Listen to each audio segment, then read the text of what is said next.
無論毛孩年紀係大定係細，其實年度身體檢查出嘅驗血報告都唔一定會喺數字上邊顯示晒所有潛在嘅問題嘅。有啲病可能喺好初期嘅時候，其實係未必可以喺報告入邊反映到出嚟。所以我哋可以將平時留意到毛孩嘅健康狀況，例如食慾、精神、排便暢唔暢順，又或者皮膚有冇問題，留意佢哋唔同嘅生活小細節，睇下有冇咩奇怪嘅地方係同驗血報告入邊唔合格或者責誡嘅未吻合。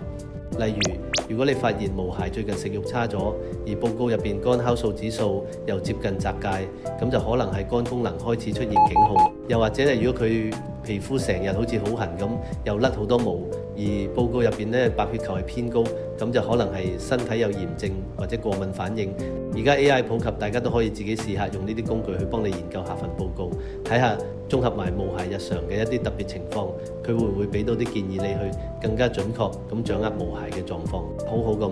守護佢哋嘅健康。